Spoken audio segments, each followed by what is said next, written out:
March 20ஆம் தேதி மக்களவை தேர்தலுக்கான வேட்பாளர் பட்டியலை வெளியிட்டார் அதிமுக கழக பொதுச் செயலாளர் எடப்பாடி பழனிசாமி. அந்த லிஸ்டில் இருந்த பல புதுமுகங்களை அதற்கு முன் யாரும் அறிந்திருக்கவில்லை. ஆனால் அத்தனை புதுமுகங்களிலும் அந்த ஒற்றை பெயர் மட்டும் கவனம் ஈர்த்தது. காரணம், பாஜக எம்எல்ஏ மருமகனான அவர் அதிமுகவில் இணைந்து 4 மாதங்களே ஆகியிருந்தன.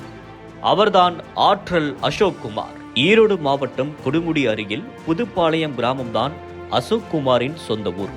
தந்தை கணித பேராசிரியர், தாய் தமிழ் பேராசிரியர்.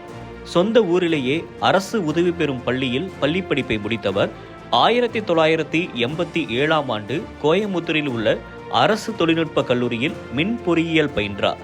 பின்னர் அமெரிக்கா சென்றவர் அங்குள்ள கென்டக்கி மாநிலத்தின் லூயவில் பல்கலைக்கழகத்தில் முதுகலை மின் மற்றும் கணினி பொறியியல் படிப்பை முடித்தார். அமெரிக்கன் கிராஜுவேட் என்பதால் அவருக்கு பல்வேறு பன்னாட்டு நிறுவனங்கள் தங்கள் கம்பெனிகளில் சேர ஆஃபர்களை அள்ளி வீசின. 1992 தொடங்கி 2005 வரை மைக்ரோசாஃப்ட், இன்டெல் போன்ற உலகின் தலைச்சிறந்த தொழில்நுட்ப நிறுவனங்களில் வேலை செய்து வந்தார் அசோக் குமார். வெளிநாட்டில் எவ்வளவு சாதித்தாலும் சொந்த மண்ணில் ஜெயிப்பது போல் இருக்காது என்று எண்ணியவர் தான் பார்த்து வந்த வேலையை உதறி தள்ளிவிட்டு தாயகம் திரும்பினார். தனது பெற்றோரைப் போல தானும் ஒரு சிறந்த கல்வியாளராக உருவாக வேண்டும் என்பது ஆற்றல் அசோக் குமாரின் கனவாக இருந்தது.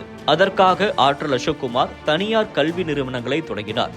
தற்போது டிப்ஸ் கலை அறிவியல் கல்லூரி, டிப்ஸ் குளோபல் இன்ஸ்டிடியூட், தி இந்தியன் பப்ளிக் பள்ளி போன்ற நிறுவனங்களை நடத்தி வருகிறார் அசோக் குமார். 2020ஆம் ஆண்டு கொரோனா நோய் தொற்றால் உலகமே முடங்கி போனதால் சர்வதேச பொருளாதாரம் ஆட்டம் கண்டது. சாமானியர்களின் வாழ்வாதாரம் சரிந்தது. குழந்தைகளின் கல்வியும் நிலை குலைந்தது. பார்த்து கட்டிய தனது கல்வி சாம்ராஜ்யம் 2 ஆண்டுகளாக மூடப்பட்டு பராமரிப்பின்றி உருக்குலைந்து கிடப்பதை கண்ணெதிரே கண்டார் அசோக். சகல வசதி படைத்த நகரங்களிலேயே கல்வி நிலை இப்படி என்றால் கிராமங்கள் என்னவாக இருக்கும் என்று யோசித்தார். இதுதான் அவருடைய மக்கள் சேவைக்கான ஆரம்ப புள்ளியாக அமைந்தது. சேவையை தன் சொந்த கிராமத்திலிருந்து தொடங்கியவர் சீர்குலைந்த அரசு பள்ளிகளை அரசு அனுமதி பெற்று சொந்த செலவில் சீர்படுத்த தொடங்கினார்.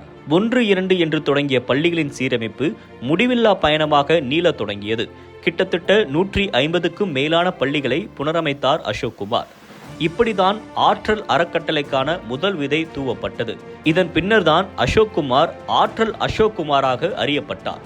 கல்வியோடு நின்று விடாமல் அனைத்து தரப்பட்ட மக்களையும் மேம்படுத்த எண்ணியவர் அடுத்து கையில் எடுத்தது உணவு மற்றும் மருத்துவம். 10 ரூபாய்க்கு உணவு, 10 ரூபாய்க்கு மருத்துவம் என்பதை செயல்படுத்தி ஏழை மக்களுக்கு வழங்க தொடங்கினார். அம்மா உணவகம் போல் ஆற்றல் உணவகம் திறக்கப்பட்டது. மலிவு விலைக்கு மருந்துகள், இலவச மருத்துவ முகாம்கள் என்று அசோக் குமார் செய்த சேவைகள் பெரும் வரவேற்பையும் மக்களின் ஆதரவையும் பெற்றுக் கொடுத்தது. அரசியலுக்கும் அதிமுகவுக்கும் அசோக்குமான பந்தம் சிறுவயது முதலே இருந்தது. அசோக்கின் தாய் KS சவுந்தரம் 1991ஆம் ஆண்டு நடந்த மக்களவைத் தேர்தலில் அதிமுக சார்பாக களம் கண்டு திமுக சார்பில் போட்டியிட்ட KP ராமலிங்கத்தை 3 லட்சத்துக்கும் மேலான வாக்குகள் வித்தியாசத்தில் வீழ்த்தியிருந்தார். இப்படி குடும்பம் அதிமுக பின்னணியை கொண்டிருந்தாலும் அசோக் குமார் அரசியலில் இணைய தேர்வு செய்த கட்சி பாஜக தான். காரணம், தற்போதைய வடக்குறிச்சி எம்எல்ஏவாக இருக்கும் பாஜகவின் சரஸ்வதியின் மகள் கருணாம்பிகாவை தான் மனம் முடித்திருந்தார் அசோக் குமார். எம்எல்ஏவின் மருமகன் என்ற அந்தஸ்தினால் கட்சியில் இணைந்த சில மாதங்களிலே பதவி அவரை தேடி வந்தது. பாஜக மாநில OBC அணி தலைவராக பொறுப்பு ஏற்றார். மக்களவைத் தேர்தலில் தன் சொந்த மண்ணான ஈரோடு தொகுதியில் போட்டியிட்டு தன் தாயாரைப் போலவே தானும் ஒரு எம்பியாக நாடாளுமன்றம் செல்ல வேண்டும் என்ற லட்சியத்தோடு ஈரோடு தொகுதியில் வேலை பார்த்து வந்தார் ஆற்றல் அசோக் குமார்.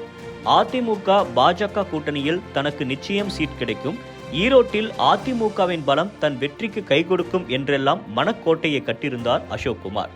ஆனால் அவர் மனக்கோட்டையில் குண்டேறியும் விதமாக பாஜகவுடனான கூட்டணியை முறித்து கொண்டது அதிமுக. இதனால் அசோக் குமாரின் வெற்றி வாய்ப்பும் கேள்விக்குறியானது.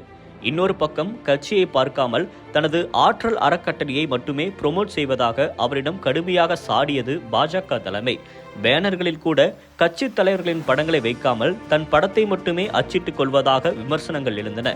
இந்த விஷயம் அண்ணாமலை காதுகளுக்கு போக கட்சியை கவனிக்காமல் சீட்டு இல்லை என கரார் காட்டியிருக்கிறார் அண்ணாமலை. இதனால் 2023 பாஜகவுக்கு பை காட்டிவிட்டு தனது தாய் கட்சியான அதிமுகவில் ஐக்கியமாகினார். சுயநலத்திற்காக வேலை செய்யும் ஒருவர் கட்சிக்கு தேவையில்லை என அவரது விலகலை உதாசீனப்படுத்தியது பாஜக.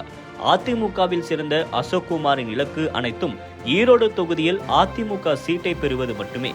அதுபோலவே மக்களவைத் தேர்தல் வேட்பாளராக ஆற்றல் அசோக்குமாரை களமிறக்கியிருக்கிறது அதிமுக.